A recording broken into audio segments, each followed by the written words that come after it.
A arquitetura em camada está ultrapassada. Calma. Deixa eu começar esse vídeo direito. Oi, meu nome é Vitor Osório, esse é o canal Computação Crítica. De vez em quando eu faço uns vídeos aulas e hoje eu tô fazendo um videozinho meio aleatório aqui sobre arquitetura em camadas. E não, eu não disse para você não usar arquitetura em camadas. Só disse que a maneira como muitas pessoas pensam arquitetura camadas está ultrapassada.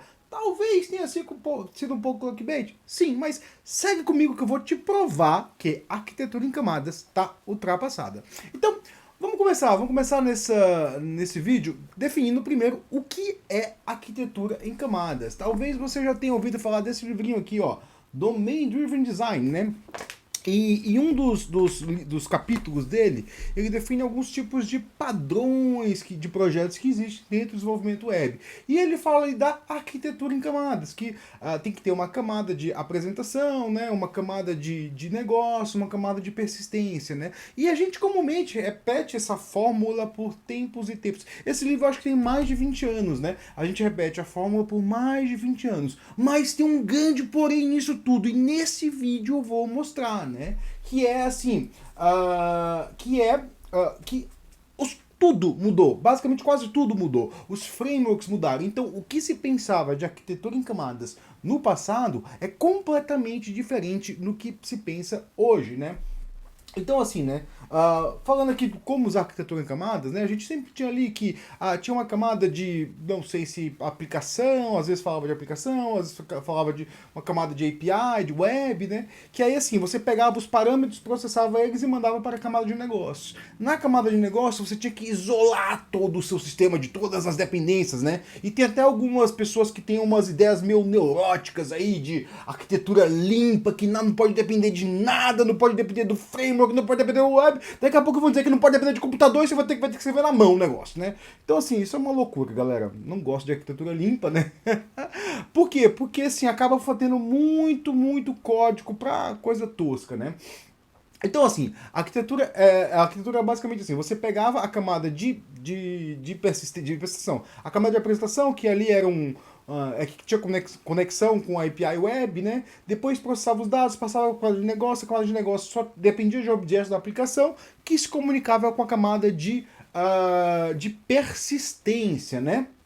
E aí, isso era como usar, né? E agora sim, a gente tem que entender por que está ultrapassado. É que para entender isso, talvez você tenha olhado para esse meu projetinho e não tenha... Olha, tem até uma pasta IA aqui que eu pedi para IA gerar e a IA gerou errado. Então vamos ver lá a brocheira. Mas tudo isso foi gerado na mão. Esse código que foi gerado na mão, galera. Eu não usei IA para nada, né? Vamos mostrar esse código aqui. Caso você tenha reparado, né, ele tem duas pastazinhas meio aqui, a JAX-RS e a Servlet. E aí a gente tem que entender assim, se você é desenvolvedor web e se você é desenvolvedor web Java, talvez você nem saiba o que é Servlet. Talvez você nunca tenha ouvido falar disso, mas saiba de uma coisa, a arquitetura em camada foi feita para o mundo Servlet e não para o mundo JAX-RS. E por isso que eu digo que ela está ultrapassada, porque muitas das nossas preocupações elas já foram resolvidas ali no mundo servlet. Então, já foram resolvidos ali no mundo JAX-RS, né, nas novas especificações que mudaram a forma de programar web, né? Então vamos começar aqui olhando para o JAX-RS, para o servlet, que é isso? Que assim, é uma coisa que parece muito diferente. Eu já te digo uma coisa, era tosco, tá? Era muito tosco, era ruim, era feio, eu não gostava, mas era assim, era o que a gente tinha que fazer, né? Então fazia isso e segue vida, né? Então assim, para começar o mundo server, a gente tem que definir uma coisa, ó. O que é um servlet? O servlet era uma classe, era uma classe que a gente implementava, né? Uma classe abstrata, né? Era uma classe. Deixa eu até abrir aqui, ó. Era uma classe abstrata que tinha alguns métodos aqui que a gente tinha que implementar, né? Um deles era do get, tinha do head, do patch, do post e do put. Então, assim, você tinha esses métodos que implementar. Então, toda vez que eu falo assim, olha, eu quero criar um novo endpoint. E aí, assim, você está vendo aqui o Web Servlet, né? Eu estou definindo ele, mas não era tão fácil assim não, né? Lá pelos idos de 2000 e bolinha, para você implementar um servlet, nessa época você implementava um servlet, eu implementei vários nessa época, né? Você tinha um arquivo chamado web.xml. Aí você ia lá e declarava todos os servlets que você tinha. E aí declarava o quê? Declarava o path que ele respondia. Podia botar até umas rejects ali. Então você fazia o quê? O servidor web ele levantava, ouvia as requisições web, fazia esse parse aí do que é cada coisa e mandava para o servlet correto a requisição. Mas observa uma coisa, ele não olhava que método tinha, não olhava os headers. Isso aí era a responsabilidade de quem? De quem implementava o servlet. Então assim, ao desenvolvedor web, quando você ia fazer alguma coisa ali, você tinha que parsear tudo. Você recebia cruzona a HTTP servlet e tinha que fazer todo o trabalho que muitas vezes você nem faz hoje, né? E você tinha que escrever a response. Então, assim, era responsabilidade do desenvolvedor trabalhar o que chegava da camada web. Então, você recebia o quê? Recebia esse método. Então, vamos dar uma olhada aqui num exemplo que eu preparei, né? Que ele tem basicamente dois verbos aqui, né? Ele implementa pro /servlet/user, ele implementa o get, implementa o post, né? Aí, olha no get que eu faço, né? Eu seto, como eu tô só respondendo, né? Não tô meio preocupado em ler nada, esse aqui é um get, o get não tem bug, né? Eu vou pegar, vou ler vou definir a resposta, que a minha resposta vai ser do tipo JSON, né? Tô definindo que eu estou serializando com JSON. Tô pegando os parâmetros aqui que me vem da entrada, né? Pegando o limite, offset, que vocês são query URLs. Eu vou mostrar depois como é que se dá esses parâmetros, né? Tô fazendo no nosso BO um list user e tô serializando ele em JSON. Então, observe uma coisa aqui, né? Quando eu vou escrever na resposta, eu tenho que escrever da maneira que eu tenho que escrever. Então, assim, não tem essa de tipo, não, eu deixo pro framework. Não, você tem que escrever. Tudo você tem que fazer, né? Então vamos entrar aqui no BO, né? Eu implementei o meu BO também como os incas faziam, lá assim, da forma mais primitiva. Não, desculpa, os povos indígenas não eram primitivos não, né? Como os fenícios faziam, né? Então assim, aqui eu estou implementando o meu BO, né? O meu BO era o Business Object. O que o Business Object fazia? Ficava como intermediário. Por quê? Porque ele não podia se contaminar com o código web, nem com o código do banco de dados. Aí você pensa, não, mas do banco de dados é fácil, né? É só modelar a entidade ali e é fácil, né? Não é. É muito interessante que quando a arquitetura em camadas foi proposta, né, não existia Hibernate, não existia ORM. Aí você fala assim, cara, como é que se fazia banco de dados nessa época, né? Ora, da mesma forma que os fenícios faziam, que os egípcios faziam, né? Ou da mesma forma que os povos celtas faziam, né? Você ia lá, vamos aqui olhar o DAO, que é aquele arquivo que você tinha, o DAO, que ele fazia o quê? Você lia a string de conexão de algum buraco que você queria, né? E você consultava o banco usando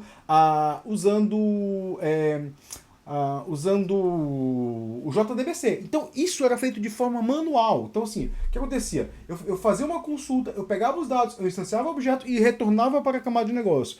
Então na camada de persistência, realmente você acessava dados, APIs que eram do banco, né? Se você olhar aqui, eu tenho aqui, deixa eu até ajeitar os imports, SQL Connection, Driver, blá blá blá. Então eu tô sendo um monte de coisa aqui que é referente só ao banco de dados. Não faz sentido você jogar essa complexidade para nível de negócios, né? E o que ficava nisso de negócio? Infelizmente eu não preparei um sistema tão robusto, né? Mas, por exemplo, imagina que eu quero criar um usuário que eu tenho que fazer uma consulta. Então eu boto user.find by username, e aí se eu achar esse cara, eu jogo essa exception. Se não, eu salvo, né? Isso aqui tudo eu tinha que fazer dentro de uma transação. Então eu fazia essa lógica, que era uma lógica de negócios, né? Isso aqui, queira ou não, é uma lógica de negócio, que eu estou dizendo aqui, que para criar um usuário, eu tenho que primeiro verificar se o usuário existe ou não. Eu fazia isso no nível de negócios, então na camada de negócios.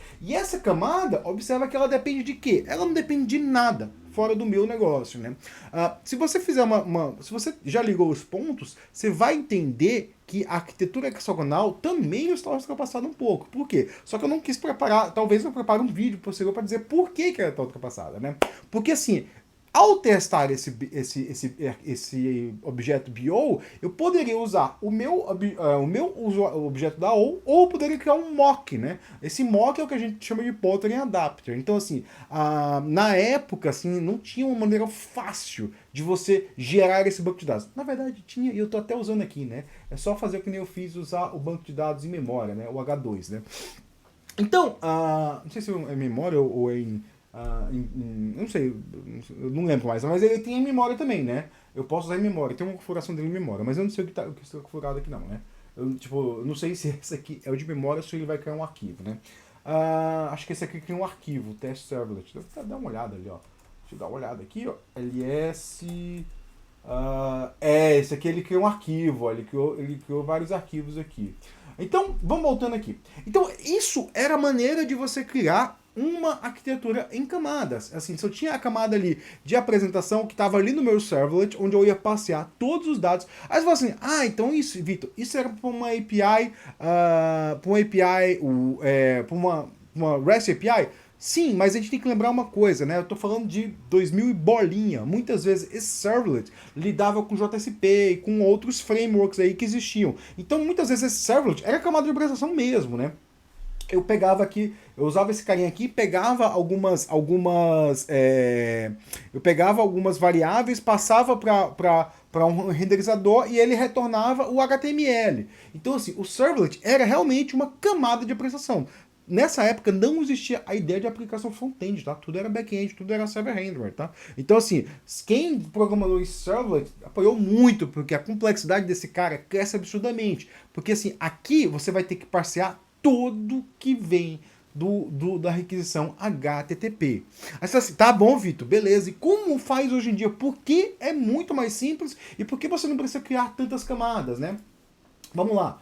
Eu vou começar aqui mostrando o meu user resource, né? E aí, uma diferença muito clara aqui, isso aqui é usando o JAX-RS, né? O JAX-RS é uma das specs, o serverless também é uma spec do JKTE, né? O JAX-RS é uma das specs do JKTE, e se você usa ali Spring, talvez você pense assim, pô, parece com Spring. Sim, parece com Spring. Tipo, é bem parecido. Eu acho que o Spring é até compatível em certos pontos com o JAX-RS, mas o JAX-RS tem notações mais amigáveis, como get e path, né? Bom, vamos lá, vamos colocar aqui, vou mostrar aqui, né? O JAX-RS, ele não depende de estender classe. Você não precisa estender nenhuma classe, você não precisa de nenhuma classe. Você pode usar só código da sua aplicação. Observe uma coisa aqui, ó. Aqui eu tenho só os códigos para definir o que eu estou fazendo. Mas assim, eu não preciso. Aqui eu não. É como se eu não tivesse código fora da minha aplicação, né? Óbvio que eu estou mostrando aqui que tem código, né? Tem o Jaca. Na verdade, observa, não tem código, né? Você tem só mesmo anotações, né? Então eu tô dizendo que o path dele é /user, ele consome e publica, né? Então assim, eu dependo muito pouco de código de fora, né? Eu não tô acessando nenhuma biblioteca externa, nada, né? Só o Entity Manager, né? Sendo bem sincero aqui, só o Entity Manager. Mas, se você já usa algum outros frameworks, né? Esse eu fiz um bem simples, você pode, por exemplo, no Quarkus eu sei que tem, e no Spring também, você pode usar um JPA repository lá, que é bem mais simples, né? E lembra daquele código que eu fiz para pegar, né? Só vou até voltar aqui para eu te mostrar, ó. Esse aqui que você dava um get parameter, depois um parse int já recebia. Observa como ele fica aqui, ó. Ele só fica assim, olha, esse aqui é um query parameter e ele tem valor padrão 10 e o nome dele é esse, né? Então eu defino aqui de forma muito mais fácil, né? E aqui embaixo eu acesso o banco de forma também muito mais fácil, né? E aí você deve estar pensando, poxa, mas aí como implemento a minha lógica de negócios, né? A lógica de negócio pode ser implementada aqui também. Você pode botar um transaction,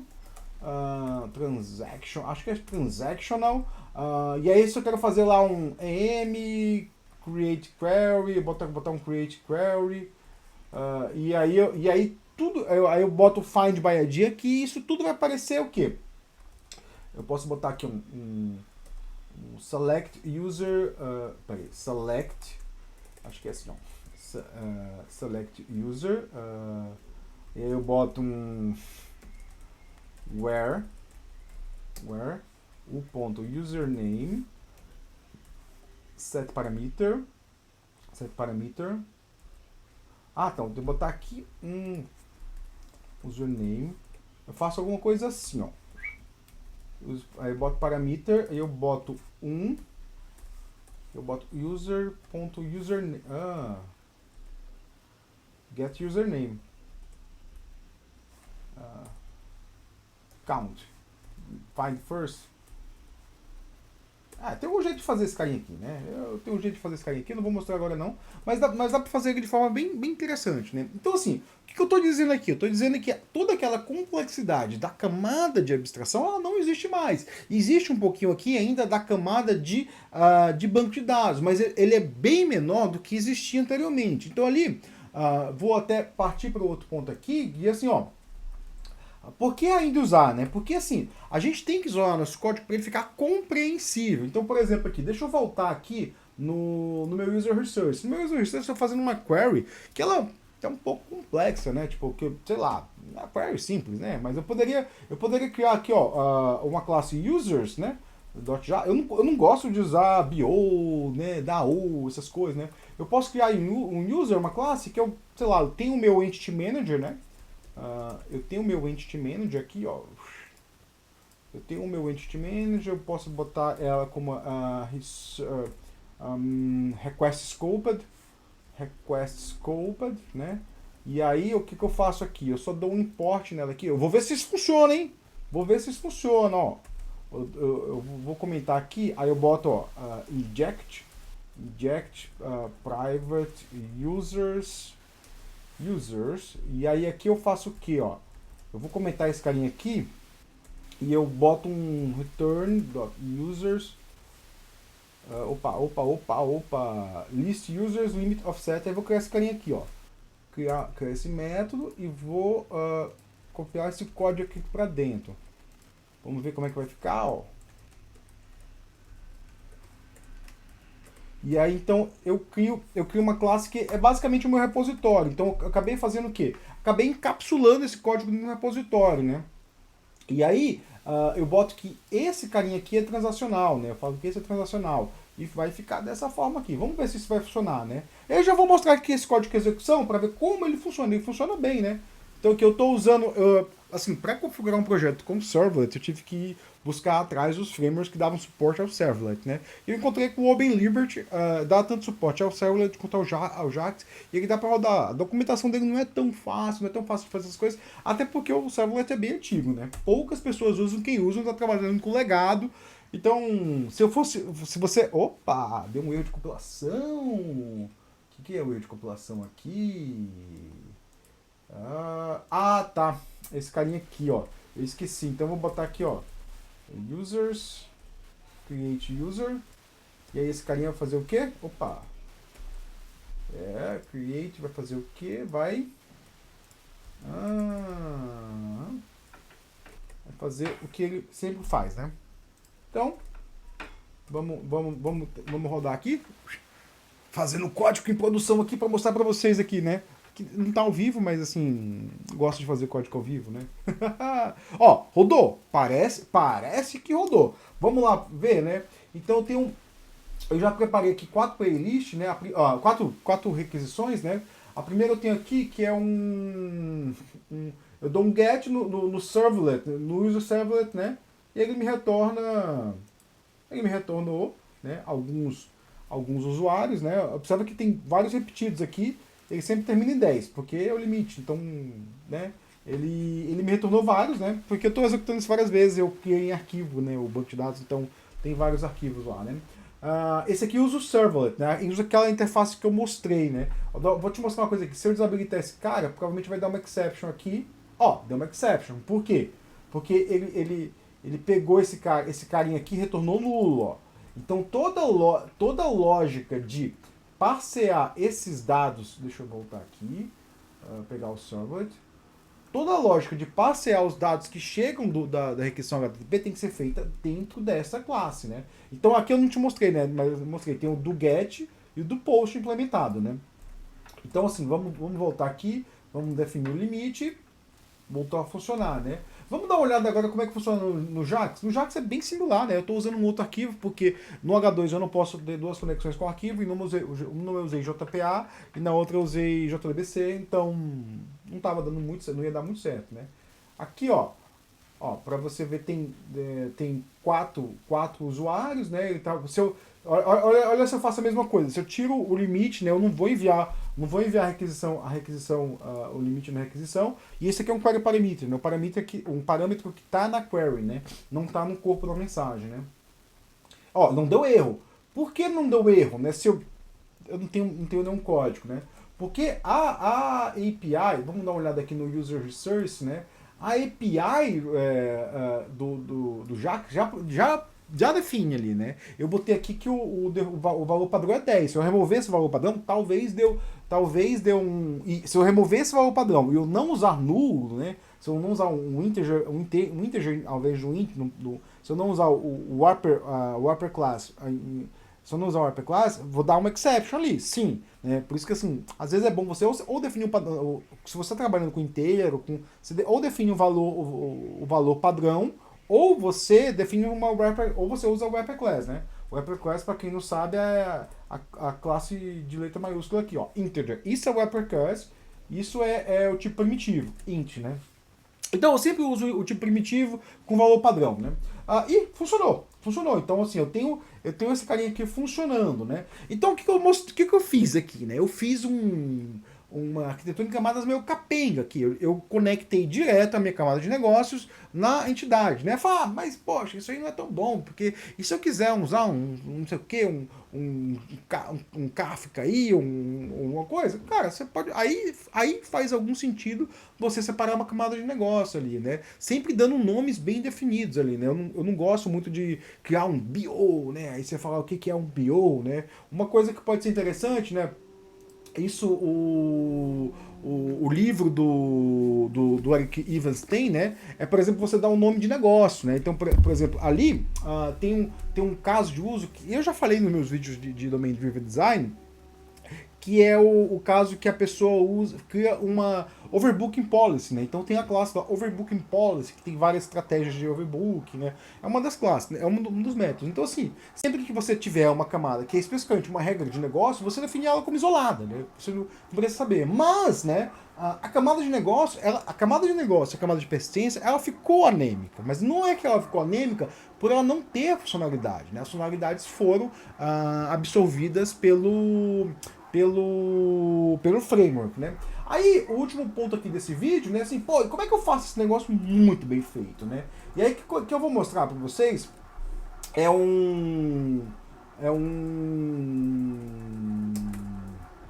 Pô, tem um barulho no fundo aqui que tá ruim pra mim.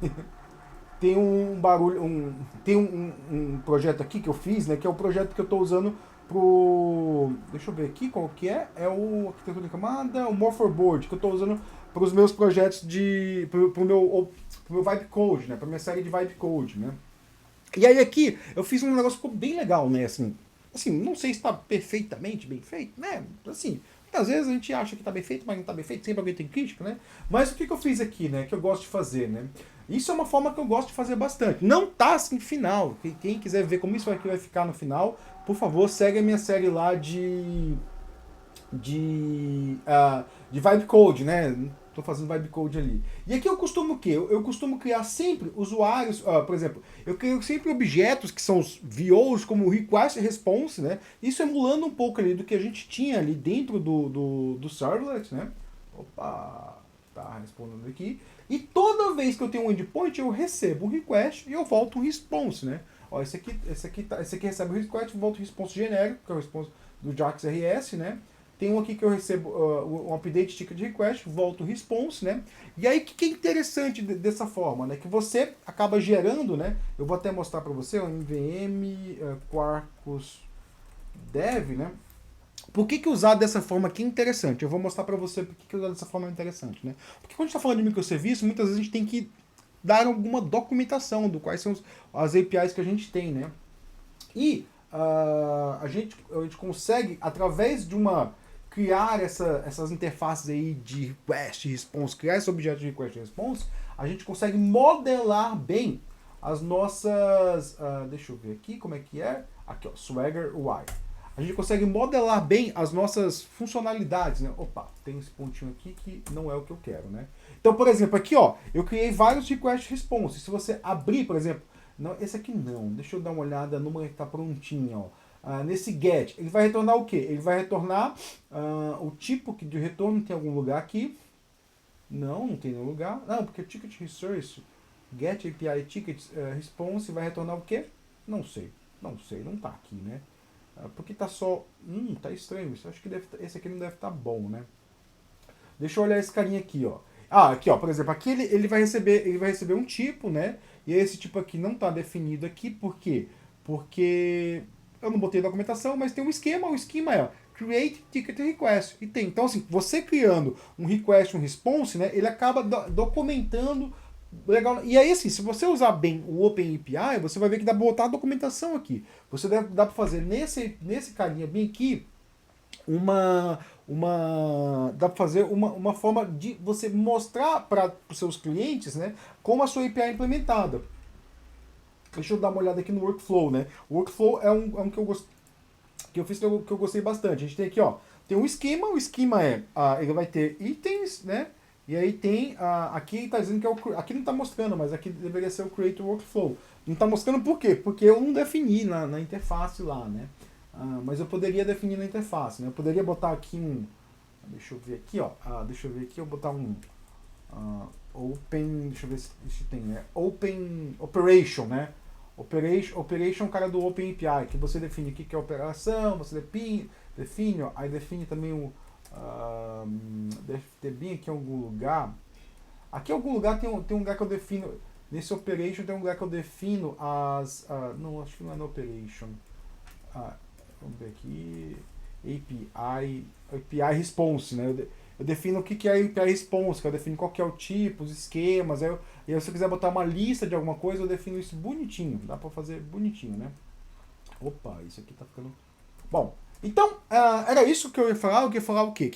Fazer um grande resumo desse vídeo aí, que já tá em 26 minutos, era para ser algo extremamente rápido, né? Eu falei que arquitetura em camadas, da maneira como muitas pessoas pensam, aquele negócio hermético, que tem que ser feito dessa forma, ela está ultrapassada. Isso é um fato, assim. Por quê? Porque ela foi feita, e eu vou até tirar da minha apresentação aqui, ela foi feita para um mundo onde não existiam frameworks tão elaborados, né? Então foi feito para um mundo bem mais simples, o mundo dos servlets, né? E no mundo do servlet, né, muitas das funcionalidades do mundo do código que a gente escrevia foi internalizado pelo framework, né? Então, muito do que a gente fazia, que era aquela forma engessada, que tem que dividir, né? Aquela rigidez que muitos arquitetos punham no projeto, ela não é mais necessária. A gente pode fazer de forma bem mais simples, bem mais leve, bem mais maleável, né? Então a gente está mais livre, né? Não estou dizendo, e aqui é o último ponto que eu digo, né? Que é o último ponto que eu vou colocar, né? Não estou dizendo que você não deva seguir seu arquiteto, tá? Se você trabalhar num projeto ali que tem uma arquitetura que você não pode definir, cara, dialoga com ele, conversa, fala, poxa, mas por que a gente faz isso? Assim, a camada tal é sempre anêmica, assim, eu não preciso implementar, eu não preciso fazer tal coisa. Bota ali que, assim, olha, o framework consegue responder.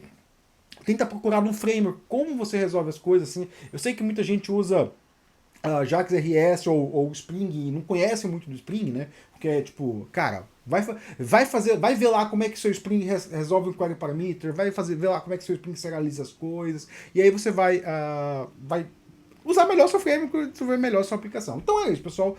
Eu espero que eu tenha te ajudado em alguma coisa, né? Um vídeo assim que começou com clickbait, né? Assim, não é só um clickbait, né? Eu tô te dando várias informações aqui. E muito obrigado. Se gostou, curte, compartilha, dá o like, joga naquele grupo de zap, faz o que você quer, compartilha na rede social, não compartilha no Twitter não, tá? Aquela rede não presta não. Mas é isso aí, pessoal. Valeu, obrigado e sei lá, valeu.